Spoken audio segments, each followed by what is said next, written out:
ನೋಡಿ, ದಿನದಲ್ಲಿ 24 ಗಂಟೆಗಳಿದೆ. ಈ 23 ಗಂಟೆಗಳನ್ನು ನಿದ್ದೆ, ನಿಮ್ಮ ಕೆಲಸ, ಹಣ ಮಾಡಲಿಕ್ಕೆ, ಭೋಗದ ಜೀವನ ಮಾಡಲಿಕ್ಕೆ ವಿನಿಯೋಗಿಸಿ, ತೊಂದರೆ ಇಲ್ಲ.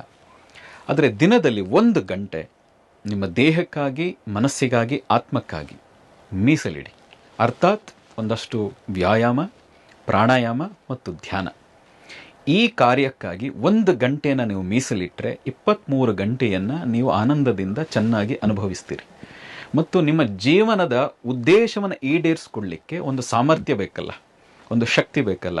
ಆ ಶಕ್ತಿ ಸಾಮರ್ಥ್ಯಗಳು ಸಿಗೋದು ನೀವು 1 ಗಂಟೆ ಮಾಡುವ ಸಾಧನೆಯಿಂದಾಗಿ.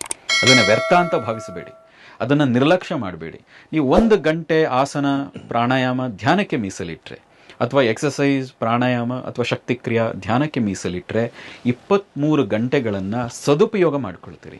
ಮತ್ತು ಸರಿಯಾದ ದಿಕ್ಕಿನಲ್ಲಿ ನಿಮ್ಮ ಜೀವನವನ್ನು ತೆಗೆದುಕೊಂಡು ಹೋಗಿ ನಿಮ್ಮ ಗುರಿಯನ್ನು ಮುಟ್ಟಲಿಕ್ಕೆ, ನೀವೇನನ್ನು ಗಳಿಸಬೇಕು ಅಂತಿದ್ರೋ, ಏನನ್ನು ಪಡಿಬೇಕು ಅಂತಿದ್ರೋ, ಏನನ್ನು ಸಾಧನೆ ಮಾಡಬೇಕು ಅಂತಿದ್ರೋ ಅದನ್ನು ಪಡೀಲಿಕ್ಕೆ, ಸಾಧಿಸಲಿಕ್ಕೆ ಈ 1 ಗಂಟೆಯ ಸಾಧನೆ ಸಹಾಯ ಮಾಡ್ತದೆ. ಒಂದು ರೀತಿಯ ಪೆಟ್ರೋಲ್ ಹಾಕಿದಾಗೆ ನಿಮ್ಮ ಗಾಡಿಗೆ. ಆ ದಿಕ್ಕಿನಲ್ಲಿ ಎಲ್ಲರೂ ಸಾಧನೆ ಮಾರ್ಗದಲ್ಲಿ ತೊಡಗಿ ಅಂತ ನಾನು ಎಲ್ಲರಲ್ಲೂ ಕೇಳ್ಕೊಳ್ತೀನಿ.